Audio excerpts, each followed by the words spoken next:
नमस्कार दोस्तों, मेरा नाम है पंकज दुबे। यहाँ पे आप देख सकते हो खबर ये आ रही है, यूक्रेन के प्रेसिडेंट जेलेंस्की ये आने वाले हैं भारत। भारत में ये आएंगे, पीएम मोदी से मिलेंगे और रसिया यूक्रेन के बीच में जो लंबे समय से युद्ध चल रहा है, उसको खत्म करने में भारत का क्या सहयोग हो सकता है, उसके बारे में यहाँ पे डिटेल में डिस्कशन होने वाला है। देखिए, जेलेंस्की को ये पता चल चुका है, अच्छी तरह से ये समझ चुके हैं कि ये ट्रम्प से नहीं होने वाला है। जिस तरह से ट्रम्प ने पुतिन को बुलाया, पुतिन को बुलाने के बाद ये जो इनका फोकस्ड होना चाहिए कि रसिया को किस तरह से मनाया जाए, बल्कि ये रसिया को ये दिखा रहे थे, देखिए हमारे पास बी-2 बॉम्बर है, हमारे पास F-22 है। मतलब ये शक्ति प्रदर्शन करने के चक्कर में पड़ गए। तो ये बोला गया कि पूरी तरह से जो मीटिंग थी वो पूरी तरह से फेल्ड हो गई। ट्रम्प ने बोला कि देखिए वापस से हम इसके बारे में डिस्कशन करेंगे कि रसिया यूक्रेन के बीच में युद्ध चल रहा है, उसको किस तरह से खत्म किया जाएगा। पुतिन ने बोला हाँ ठीक है, लेकिन अगली बार जो मीटिंग होगी वो यहाँ पर नहीं होगी, वो कहाँ पे होगी? रसिया के अंदर होगी। ये बात जेलेंस्की को अच्छे तरह से समझ में आ गई है कि अगर कोई पुतिन के ऊपर दबाव डाल सकता है, रसिया के ऊपर कोई दबाव डाल सकता है और रसिया को किसी चीज़ के लिए कोई एग्री कर सकता है, इस समय जो सिनेरियो जो सिचुएशन चल रहा है, तो वो भारत है। इसलिए बोला जा रहा है कि ये जो जेलेंस्की का जो भारत दौरा है, ये बहुत एक अहम भूमिका निभाने वाला है रसिया-यूक्रेन युद्ध को खत्म करने में। देखिए, डोनाल्ड ट्रम्प किस तरह से युद्ध खत्म करना चाहते थे। डोनाल्ड ट्रम्प ये सोच रहे थे कि देखिए, मैं क्या करूँगा, इंडिया के ऊपर भर-भर के टैरिफ लगा दूँगा, इंडिया दबाव में आ जाएगा। जब इंडिया दबाव में आ जाएगा, तो हम आसानी से क्या करेंगे, बोलेंगे इंडिया को कि तुम रसिया से ऑयल मत खरीदो, रसिया भी थोड़ा दबाव में आ जाएगा। इनडायरेक्टली हम रसिया को दबा देंगे और रसिया सीज़ फायर के लिए रेडी हो जाएगा। लेकिन ऐसा हुआ ही नहीं, इंडिया दबा ही नहीं। इंडिया ने बल्कि बोला कि भैया, रसिया ने बोला कि हम भारत को 5% डिस्काउंट भी देंगे। अगर भारत हमसे क्रूड ऑयल, कच्चा तेल खरीदते रहेगा, तो 5% और डिस्काउंट देंगे। तो ये जो डीलिंग है, वो तो खत्म होने वाली नहीं है।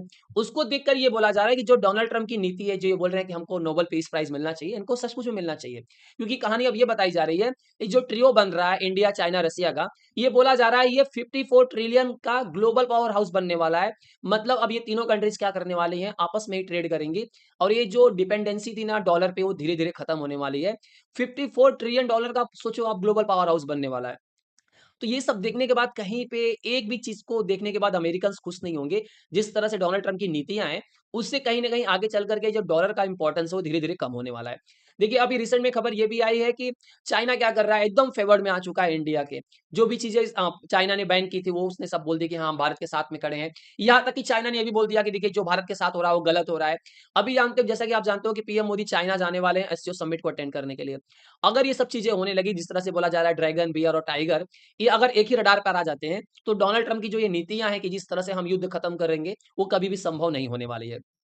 उसका बाकायदा जवाब दिया है एस जयशंकर साहब ने। एस जयशंकर साहब ने क्या बोला कि देखिए, मैं यूरोपियन कंट्रीज़ और अमेरिका से ये बोलना चाहता हूँ कि तुम ये बोलते हो ना कि इंडिया क्या कर रहा है, रसिया से कच्चा तेल खरीद करके इंडिया अपना फ़ायदा उठा रहा है। तो ठीक है, हम फ़ायदा उठाते हैं, हम कच्चा तेल खरीदते हैं, हम उसको रिफाइन करते हैं, तो आप क्यों खरीद रहे हो? यहाँ पे बोला गया है एस जयशंकर साहब के द्वारा कि अगर तुमको पसंद नहीं, तो तुम खरीदते क्यों हो? मत खरीदो।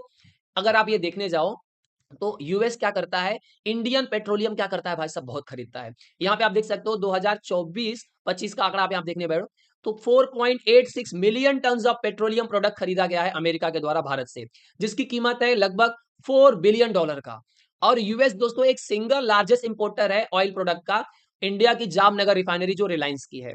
और वही अगर मैं यूरोपियन कंट्रीज की बात करूं, तो 2023-24 में यूरोपियन कंट्रीज ने भारत से पेट्रोल खरीदा था 20.5 बिलियन डॉलर का।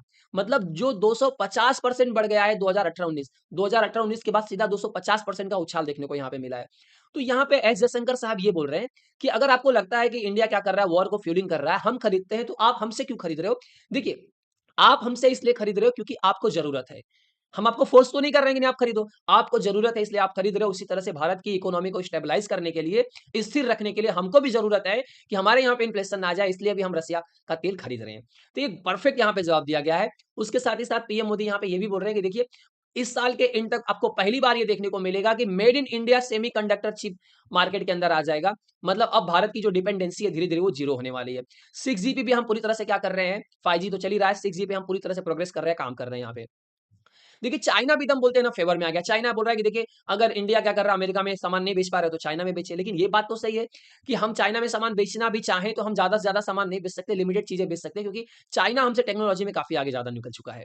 अब रसिया के द्वारा भी बोला गया कि देखिए, अगर भारत का सामान अमेरिका के अंदर नहीं जा रहा है, टैरिफ लग गया है, तो हम रसिया में क्या करते हैं, अलाउ कर रहे हैं। आप अब जो सामान आप अमेरिका में बेचते, तो वो आकर के आप रसिया में बेचिए। आप फार्मा में, एग्रीकल्चर में, टेक्सटाइल में, इंजीनियरिंग में, आईटी में, जिस सेक्टर में आप इन्वेस्टमेंट करना चाहते हो, आप इन्वेस्टमेंट हम कर मतलब रसिया ये भी बोल रहा है कि हम भारत के अंदर इन्वेस्टमेंट भी करेंगे और भारत क्या कर सकता है, रसिया के मार्केट में इन सब चीज़ों को क्या कर सकता है, बेच सकता है। उसके साथ ही साथ दोस्तों यहाँ पे खबर ये भी आ रही है, कांग्रेस का जो ये कैंपेन चल रहा था, वोट चोरी वाला कैंपेन, उस पे सुप्रीम कोर्ट में एक याचिका दायर की गई है, जिसमें ये बोला गया है कि कांग्रेस जो है वो चुनाव आयोग को कमजोर करने की कोशिश कर रहा है। यह जो याचिका डाली गई है दोस्तों, वो अखिल भारतीय हिंदू महासभा के सदस्य के द्वारा डाली गई है और इसमें बोला गया है कि राहुल गांधी बिना किसी सबूत के चुनाव आयोग के ऊपर मतलब असंवैधानिक तरीके से दुष्प्रचार कर रहे हैं। ये आरोप लगाते जा रहे हैं कि वोट चोरी हो रहा है, ये चोरी हो रहा है, जिसका 1% से भी कहीं पे भी सबूत मिल नहीं पा रहा है। सबूत तो नहीं दे पा रहे हैं, बस ये खाली आरोप लगाते जा रहे हैं। उसको देखते हुए यहाँ पर रिज्जू जी ने बोला कि देखिए जो राहुल गांधी है ना, वो कुछ भी बकवास कर लेते हैं और उसका जो खामियाजा है, उसकी जो बोलते हैं ना प्राइस कौन पे करता है? पार्टी। अब यहाँ पे ये बोला गया कि देखिए और सुप्रीम कोर्ट ने राहुल गांधी को फटकार लगाई क्योंकि इन्होंने बोला था कि पीएम मोदी चोर हैं। राफेल पे इन्होंने बिना सबूत के भी बोल दिया था कि राफेल में बहुत बड़ा यहाँ पे बोला गया कि इनके द्वारा बहुत इसमें बोलते हैं ना ऊपर नीचे किया गया है, पैसा खाया गया है, चोरी हुई है और इन्होंने बोला कि चाइना ने क्या किया है, भारत का बहुत सारा जमीन कब्जिया लिया है। तो ये सब चीजें जो इनके द्वारा बोला गया था, उसका कोई सबूत तो मिला नहीं। अब जब सबूत नहीं मिला गया तो सुप्रीम कोर्ट ने बोला भैया कि जब चाइना भारत की धरती जब कब्जिया रहा था, उस पर कब्जा कर रहा था, आप वहां पे खड़े थे क्या? आप देख रहे थे कि चाइना भारत की जमीन पे कब्जा कर रहा है? तो यहाँ पे किरण रिज्जू के द्वारा बोला गया कि देखिए राहुल गांधी कुछ भी बोल देते हैं। बाद में उनके जो एमपीज़ एकदम अनकंफर्टेबल हो जाते हैं, वो ये बोलते हैं कि अनाप-शनाप कुछ भी तो बोल देंगे, लेकिन इसका जो खामियाजा रहेगा वो पार्टी को झेलना पड़ेगा। तो मतलब बाकायदा यहाँ पे ये भी बोला गया कि राहुल गांधी के लिए एक मैसेज ये दिया गया कि बिना आप सबूत के अब यहाँ पे आप कुछ भी मत बोलिए क्योंकि सिचुएशन पार्टी का वो आप खराब करने का काम कर रहे हो क्योंकि आप जो कुछ भी बोलते हो, उससे पार्टी प्रोग्रेस में नहीं एकदम फॉल में जाती है।